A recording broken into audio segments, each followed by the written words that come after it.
জাহেলিয়াত কথাটা যখন আমাদের সামনে বলা হয়, কেউ বলে যে এটা জাহেলি কর্মকাণ্ড, এটা জাহেলিয়াতের মতো, তখন আমাদের মনে একটা কল্পনা চলে আসে।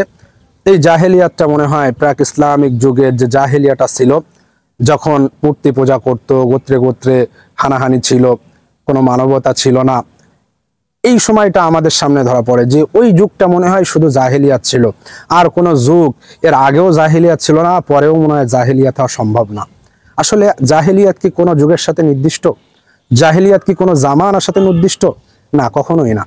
জাহেলিয়াত কিছু বৈশিষ্ট্যের নাম, যে বৈশিষ্ট্যগুলো যে কোনো যুগে, যে কোনো সভ্যতায়, যে কোনো জামানায় যদি এই বৈশিষ্ট্যগুলো থাকে, সেই যুগটা, সেই জামানাটা, সেই সভ্যতা হলো জাহেলিয়াত। জাহেলিয়াতের প্রথম এবং প্রধান বৈশিষ্ট্য আল্লাহ সুবহানাহু ওয়া তাআলার বিধান, আল্লাহ সুবহানাহু ওয়া তাআলার হুকুম আহকাম থেকে সরে যাওয়া।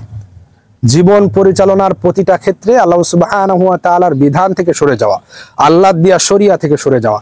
যখনই আপনি যে কোনো যুগে, যে কোনো সভ্যতায় আপনি যখনই আল্লাহ সুবহানাহু ওয়া তাআলার দেয়া বিধান, আপনার সৃষ্টিকর্তার বিধান থেকে, হুকুম আহকাম থেকে সরে যাবেন, ওই যুগটাই হচ্ছে জাহেলিয়াত। কারণ যেখানে আল্লাহ সুবহানাহু ওয়া তাআলার বিধান কার্যকর থাকে না, সেখানে শয়তানি বিধান কার্যকর থাকেই থাকে।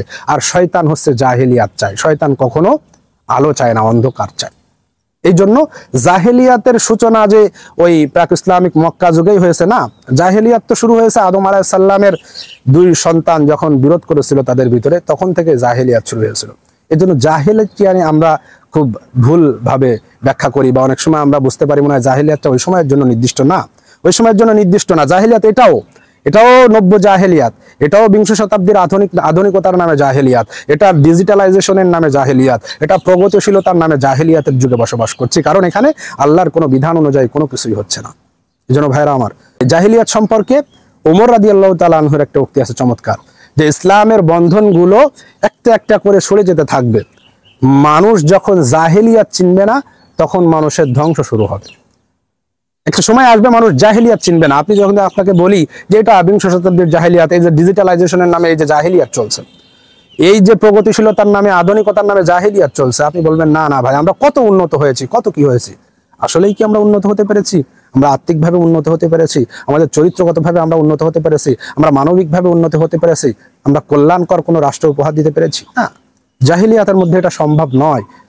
আল্লাহর আনুগত্যে, আল্লাহর ওহির মাধ্যমেই একটা কল্যাণকর রাষ্ট্র, একটা ইনসাফপূর্ণ রাষ্ট্র উপহার দেওয়া সম্ভব। এই জন্য ভাইয়েরা আমার, জাহেলিয়াত কখনোই কোনো নির্দিষ্ট যুগ জামানার সাথে খাস নয়। জাহেলিয়াত কিছু বৈশিষ্ট্যের নাম, যে বৈশিষ্ট্য পাওয়া গেলে যে কোনো যুগ, যে কোনো সভ্যতা জাহেলিয়াতে পরিণত হবে।